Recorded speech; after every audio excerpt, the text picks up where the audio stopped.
Ganito naman guys ang setup pag open nyo ng inyong profile kung kayo po ay meron na pong account dito sa app na ito.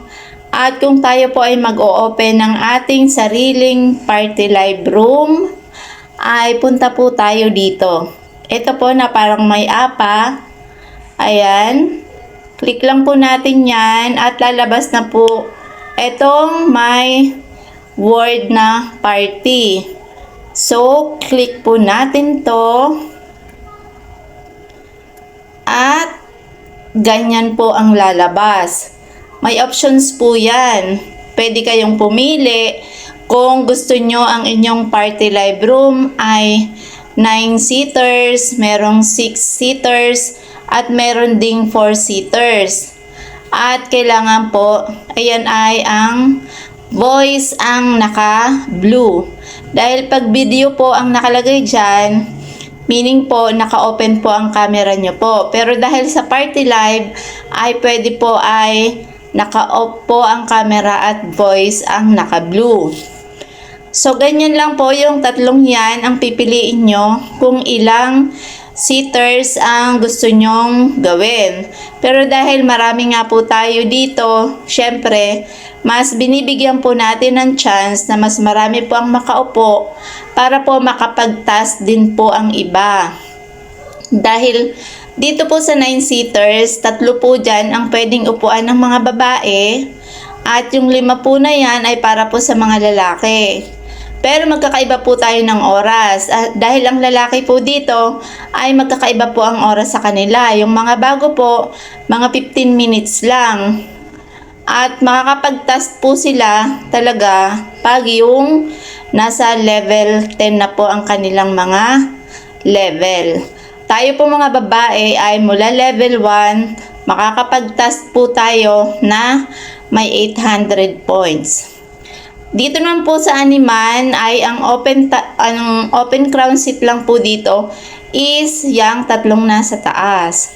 At dito naman po sa apatan ay 2 lang po ang open na crown seat po dyan. Host at saka isang crown seat na available na pwedeng may makiupo. So ngayon, maging humble tayo at generous po tayo sa iba. Kaya ako, ang lagi ko pong ginagawa is yung 9 seaters po ang choice na ino-open ko. Para may 3 babae na pwedeng makaupo sa aking crown seat at yung the rest is mga lalaki na po at yung iba po mga nakikitambay para maki-fireworks. Makitambay para sila ng mag-abang-abang mag-abang ng fireworks. So ayun, after po no na na-set up nyo na, ito lang po na hold a party ang i-click po natin. Pag click po natin yan,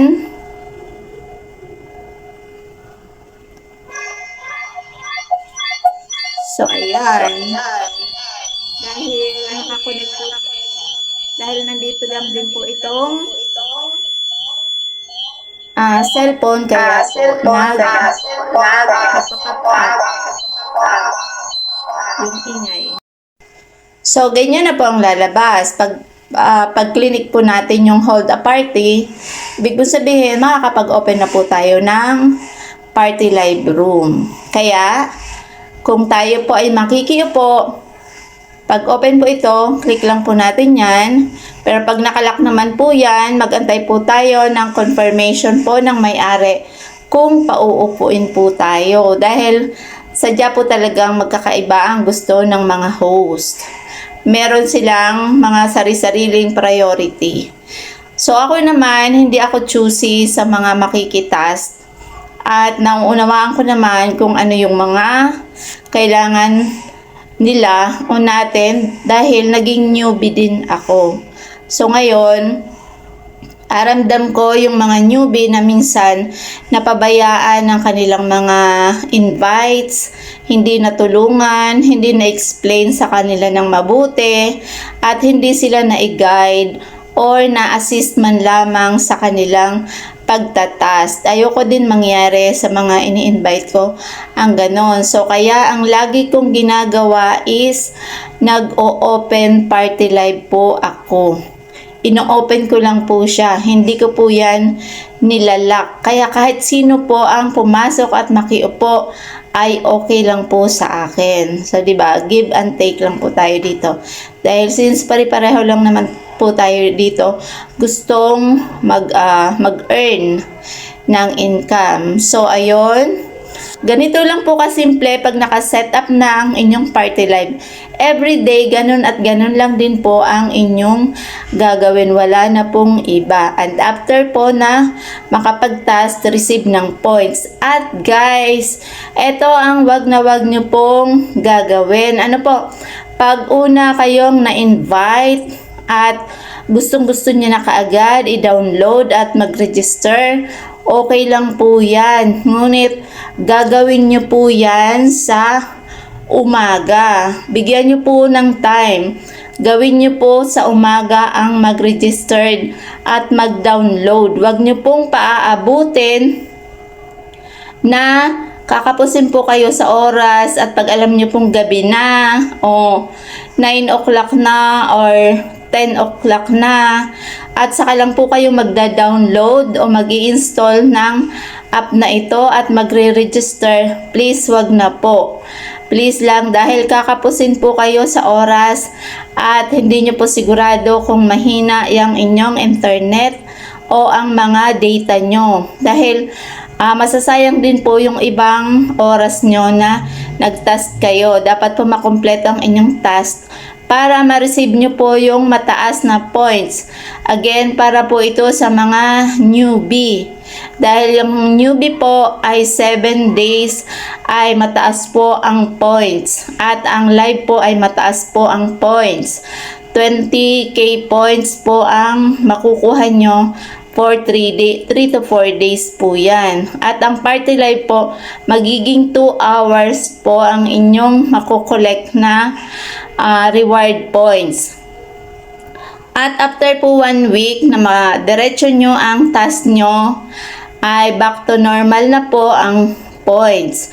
Ang live points po ay 1 hour is 1,000 points. Ang party live naman is 800 points at ang makukuha nyo lang po doon is yung pang 1 hour. Dahil ang pang 2 hours po ay meron na po siyang target points sa inyo na hihingiin para po ma-receive nyo yung reward ng pang 2 hours na plus 800. So, ayun po. Ano po?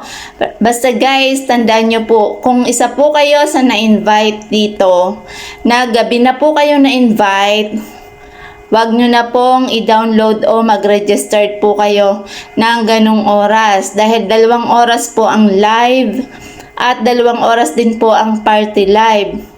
Sure na sure po ako nakakapusin po talaga kayo. Dahil ang oras po ay halos abutin ng 4 hours.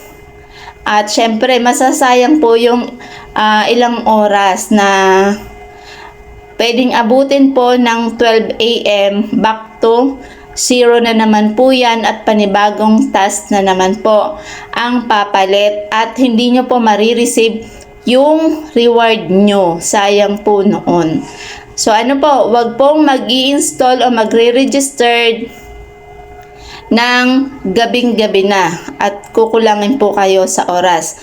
Or pwede nyo pong i-download ng gabi, ngunit mag-register po kayo ay sa umaga. Sa umaga po at gamit po ang inyong Google account, email address, or cellphone number. Pwede po yun para mas safe po dahil meron po siyang isi-send na code po sa inyo na kailangan nyo pong ma-enter pag po kayo ay magre-register na po ng cellphone number. So, ayun lang po guys. Thank you.